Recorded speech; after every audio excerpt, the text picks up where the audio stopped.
কেমন আছেন সবাই? ভালো আছেন তো? আমি মৌমিতা। নতুন আরেকটি ভিডিওতে সবাইকে অনেক স্বাগত জানাই। চিকেন মাটনের ভিড়ে কোথাও যেন এই রান্নাগুলো হারিয়ে যাচ্ছে। মাঝে মাঝে এই রান্নাগুলো খাবার পাতে থাকলে খাবার তৃপ্তি করে খাওয়া যায়, তাই না? তাই আজকে বানিয়েছিলাম হলুদ পাতায় লতি চিংড়ি। নামটা শুনতে একটু অদ্ভুত লাগছে, তাই না? নামটা শুনতে অদ্ভুত লাগলেও হলুদ পাতায় লতি চিংড়ি খেতে হয় অপূর্ব। কিভাবে হলুদ পাতায় লতি চিংড়িটি বানালাম ভিডিওটা স্কিপ না করে দেখতে থাকুন। আশা করি আপনাদের ভালো লাগবে। ভালো লাগলে অবশ্যই একটা কমেন্ট করে জানাবেন, লাইক শেয়ার করে দেবেন। চ্যানেলে নতুন হলে চ্যানেলটি অবশ্যই সাবস্ক্রাইব করে রাখবেন। চলুন তাহলে রান্নাটা শুরু করে দিই। এখানে লতিগুলো নিয়েছি, লতিগুলোকে ভালো করে কেটে পরিষ্কার করে নিয়েছি। সরু লতি হলে খুব ভালো হয়, কিন্তু ওটা তো পাইনি, মোটা লতি পেয়েছি, এটাই রান্না করব আজকে। চলুন মশলাটা করে নিই। এবার পেঁয়াজ, আদা, রসুন, লঙ্কার পেস্ট করে নেব। রান্নাটি করতে আর কি লাগছে চলুন দেখে নিই। এখানে একটি পেঁয়াজ কুচি করে নিয়েছি আর একটু তেঁতুল নিয়েছি। যাকে ছাড়া আজকে রান্নাটাই অসম্পূর্ণ সেই হলুদ পাতা। আর একটু চিংড়ি মাছ নিয়েছি, নুন হলুদ মাখিয়ে রেখেছি। চলুন রান্নাটা তাহলে করে নিই। এখানে জল ফুটছে, কচুরলতিটাকে একটু ভাপিয়ে নেব। একটু দিয়ে দিলাম লবণ আর দিয়ে দেবো ওই তেঁতুল।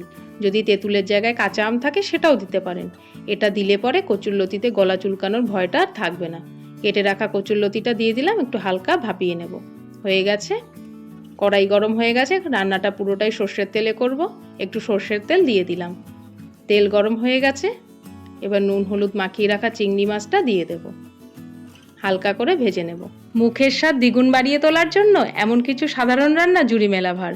বেশ কিছুদিন আগে বানিয়েছিলাম ছোলা দিয়ে দুধমান কচু পাতা বাটা। খেতে খুব ভালো হয়। ওপরে আই বাটনে ভিডিওর লিঙ্কটা পেয়ে যাবেন, দেখবেন ভালো লাগবে। ওই তেলের মধ্যেই দিয়ে দেবো পেঁয়াজ কুচি। একটু হালকা লাল করে ভেজে নেব, বেশি কড়া ভাজা যাবে না।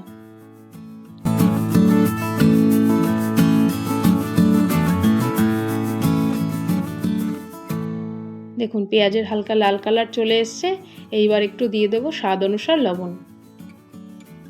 একটু মিশিয়ে নেব।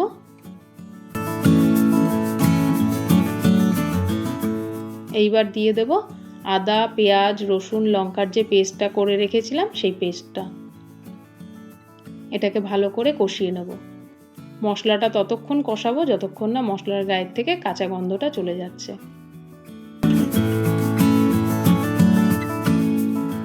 মশলাটা সুন্দর কষে গেছে। এইবার দেবো একটু কাশ্মীরি লঙ্কার গুঁড়ো আর একটু হলুদ গুঁড়ো দিয়ে দেবো। সবগুলো একটু ভালো করে মিশিয়ে নেব। এইবার একটু উষ্ণ গরম জল দিয়ে মশলাটাকে ভালো করে কষিয়ে নেব।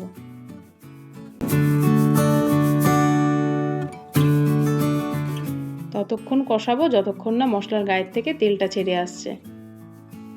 দেখুন কি সুন্দর কষে গেছে মশলাটা। এইবার এই পর্যায়ে ভাপিয়ে রাখা কচুর লতিগুলো দিয়ে দেব। লতিগুলো দিয়ে ভালো করে মিশিয়ে নেব।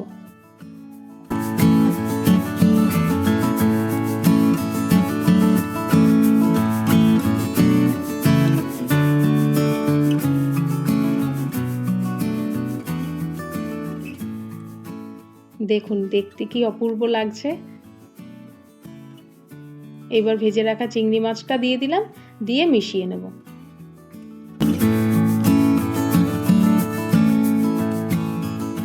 এইবার দিয়ে দেবো রান্নার আসল জিনিস, যাকে ছাড়া রান্নার স্বাদ গন্ধ দুটোই অসম্পূর্ণ থেকে যাবে। হলুদ পাতাগুলোকে একটু ছিঁড়ে নিয়েছি, এইভাবে ওপর থেকে দিয়ে দেবো। একটু হালকা হাতে মিশিয়ে ঢাকা দিয়ে রেখে দেবো।